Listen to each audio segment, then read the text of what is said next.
Hello everyone, and welcome to video number 17 in the Safe Passage series. I'm going to start today with a few lines from a poem I wrote whenever I knew there would come a day when I had to leave Shalamar, the home I told you about in the last video. I once had a house in the valley, constructed of fieldstone and love. It came to me straight from heaven, with a message from God above. He said, "Take this house and enjoy it, and share it with others on earth. Let it heal you and bring you a measure of comfort and peace and mirth." And that beautiful fieldstone house certainly did all that and more. And I did share it. I shared it with family who would come for gatherings like Christmas and other celebrations. I shared it with friends who were willing to travel any number of kilometers to come and visit me there, and also with tenants as the need arose. And I always felt like guardian angels were in charge of my rental needs because I had the most wonderful tenants. So Ida Hemmen, if you are listening there in the Netherlands, I want to remind you again how grateful I was when you and Eco took such good care of part of the house one summer, and for the pleasure of meeting your family. And my nephew Wesley stayed there for a number of months and helped take care of it when he was working in the area. My good friend Sandy said that when I remember these people who have been so instrumental on the journey of my life, it reminds her of a romper room program that used to be on television where the teacher at the end of each session would hold up this magic mirror and she'd look through it and she'd say, "I see Johnny, I see Susie, I see they're having a very special day." And of course you always wanted to hear your own name as a child being called. But I do see you. I see each of you who have contributed so much to my journey of this life. And if I don't say your name, you will know who you are. One of the faces I see very clearly in that magic mirror is that of Roy Hathaway. Roy and Pauline Hathaway were lifelong friends of ours, and Roy agreed to be my groundskeeper and my handyman for any repairs that were necessary, and Pauline often brought her gardening expertise, so they made a very significant contribution. Very grateful to them. Another face that I see in that mirror, smiling at me, is that of Jim Batchelor, a very good friend. I remember the first time that Jim arrived at Shalamar. He just dropped by for a visit, and I took him through the house and down the sloping yard to the back of the property where there were some beautiful weeping willow trees. And in the trunk of one of the trees that had been damaged in the storm, I had asked a neighbor if he could carve a little seat so that I could sit in the tree and read or write. And over the years, new branches, new growth came up from that. So it had a very otherworldly approach. It was really quite magical. And there were different pieces of the trunk that were placed in a circle around the tree. So there are many good memories about that tree, especially with young children who would come, because when you sat in the poetry, or the story tree as it was called, you had the stage. You spoke and the people who sat around listened. So of course they all wanted their turn. So that day I sat in the tree and I recited some poetry to Jim. And he said that he was quite moved by that he had never ever appreciated poetry too much in school, but he did really appreciate the fact that I was at a critical point in my journey as a poet, because I had become quite disenchanted with teaching. I had been in the profession over 20 years, and it had never really been a calling of mine, as it is for many of the finest teachers who have known since they were children that that was their path. For me, it was just, I think, another direction to travel in searching for a real job. And I think I was motivated perhaps by the wish to have my own children. And I remember mentioning that concern to somebody one time, that I'm not sure that was a really good reason to be taking that particular direction, but she mentioned to me, well, that's not going to make you any worse of a teacher. That's going to make you a better teacher. And I think she was right, actually, because I really did take, as most of the teachers do, a very personal, very loving approach to the children. But after about 20 years, I felt like I'd raised my family and it was time for something else. And I think that, excuse me, there were 3 or 4 things that happened that sort of nudged me further along that choice. One was, I remember a day I was in the photocopy room copying poetry for an extracurricular poetry club that I had created. And in came the principal, a wonderful principal, Dennis Crothall. I was so privileged to work with him for 11 years. And he noticed what I was doing. And he said, you know, Sharon, you're very good at this teaching thing, but I think you'd be great at that. And I always appreciated that so much because Dennis isn't with us anymore. And his words were really a blessing on my heart. And also, I had read something, I can't remember the source, but it always stuck with me. It said, if we bring out what is inside of us, what is inside of us will save us. If we don't bring out what is inside of us, what is inside of us will destroy us. And I think I was feeling very much something like that. I felt that I had lost enthusiasm for what I was doing, and children certainly need the best of that from us. So I really felt that another little saying that I had read, that my spirit is tired of my life. And I knew that I needed to make a change. So I knew that also I had never really ever fully declared poetry as my true vocation. It was always something that surfaced no matter what job I did. But I needed to take it to a different level of self-awareness and self-identity. So when I was reciting poetry in the tree, Jim really understood that. And we started to talk about where we both were in our lives. And Jim was ready to retire. And over the next few weeks, we came up with a plan that I would take early retirement, which would give me an opportunity to focus more on writing. And Jim would buy into my property at Shalamar.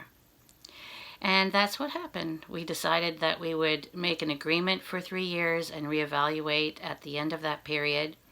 And during that time, Jim renovated the house and applied his artistry to the backyard, to landscaping, and that was a very beautiful period of life.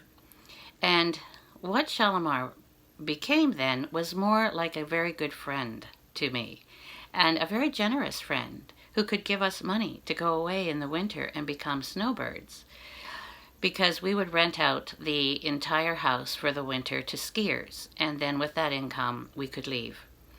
And I simply must acknowledge the support of our dear neighbors, Glenn and Carol Weber. Glenn would come every day and check through the house and make sure everything was okay. And we never could have enjoyed that time away without that assistance. So I'm so grateful to them. So one of the places we went one winter and subsequent winters is a beautiful little city on Mobile Bay called Fairhope, Alabama. And without Jim, I never would have found that place because he knew of it through his friends Debbie and Bob. So for a couple years, we rented a townhouse that was part of a complex right on the bay. And so grateful to people like Alex and Judy and Bob, who taught me about the iPad and how to take videos with it. And just so many wonderful people from that complex who would gather most evenings down in this little gazebo at the end of the pier. And it felt like a type of worship. And I enjoyed those times so much. And I began to think, I wonder what this is like when the sun rises. So I'm going to read to you from a collection of reflections that made their way into a CD called The Carpe Diem Chronicles, Book 1, Fairhope, Alabama. And for all of you, especially from Flesherton District High School, you will know that Carpe Diem, of course, means seize the day. So I hope you will enjoy listening to these reflections and that you will be able to imagine on the canvas of your imagination some of these visions that I was so privileged to witness.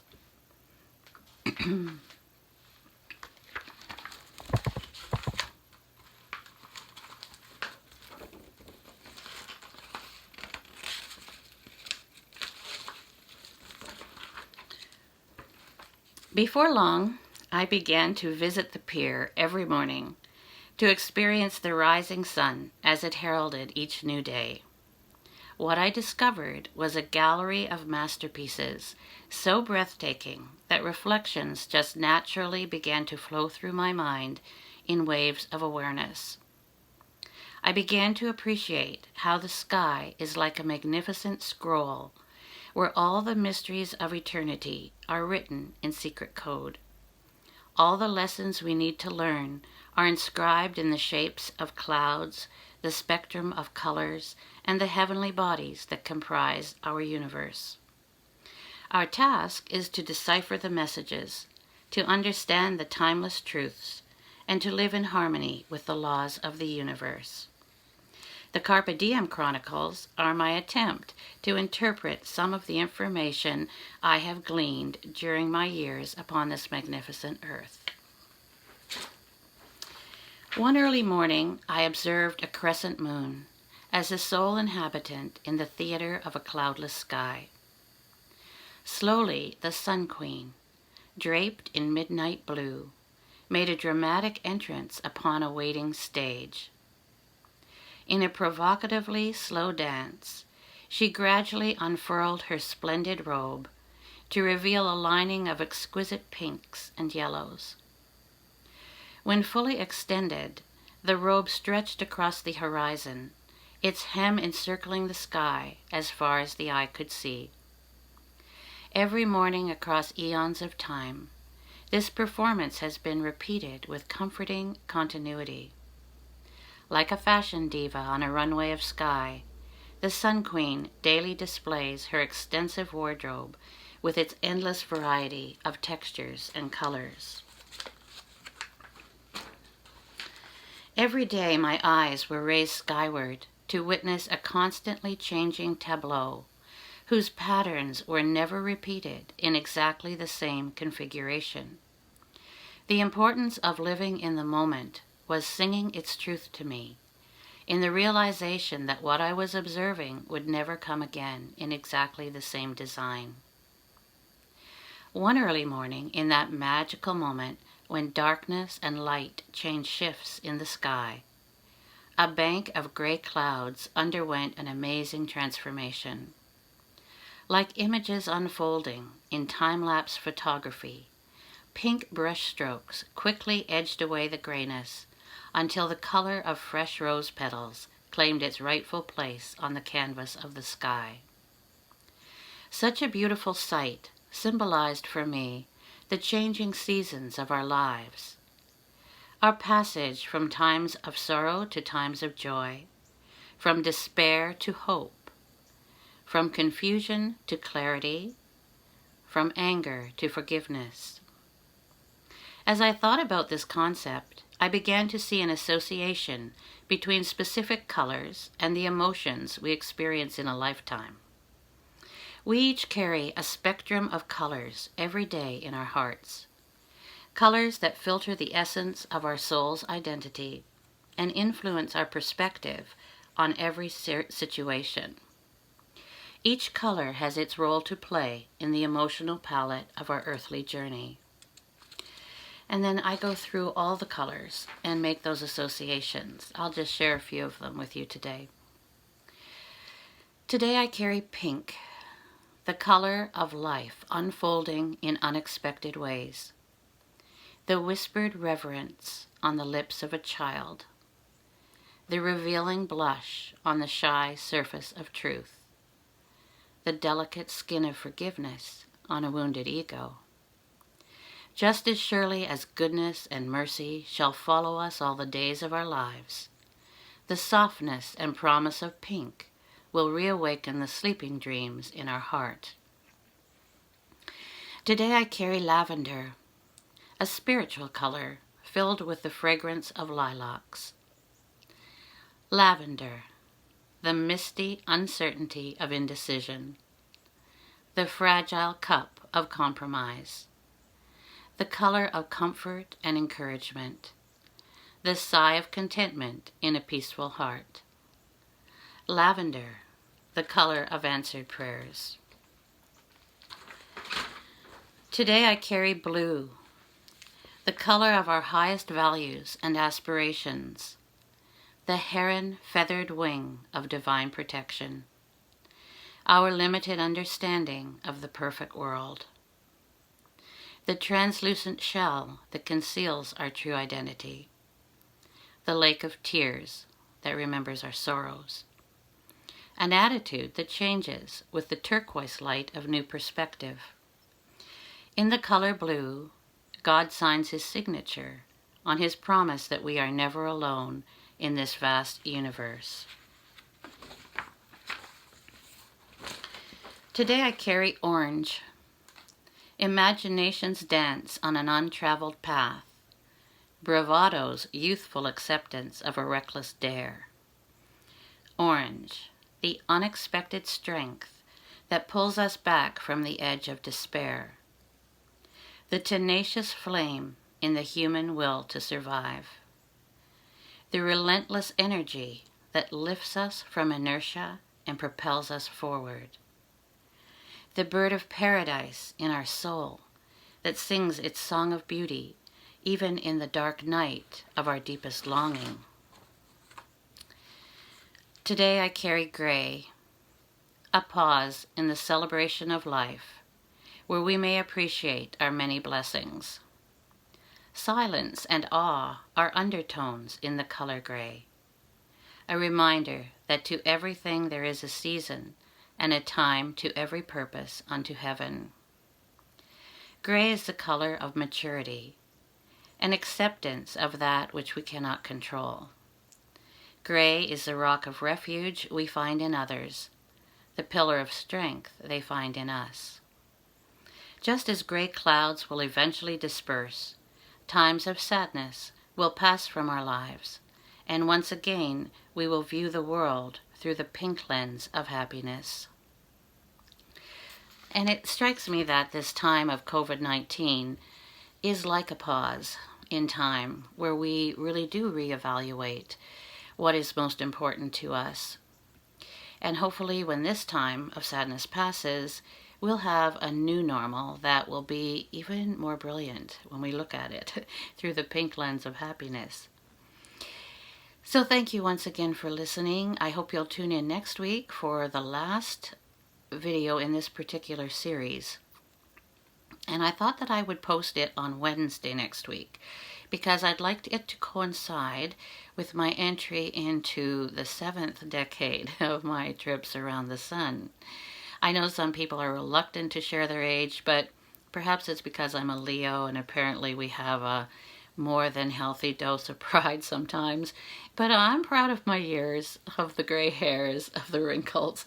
I'm proud of all these signs that I've traveled a long journey, and as I read someone saying that some of those paths were not paved. And I think that's true for each of us in our lives.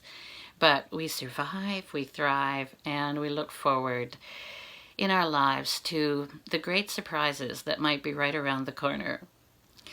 So I was thinking, if I make it through the next decade, I'll do another series of these safe passage videos at 80 and compare with you where our journey has taken us. But in the meantime, thanks very much, and I look forward to talking to you next week. Have a great week, everyone.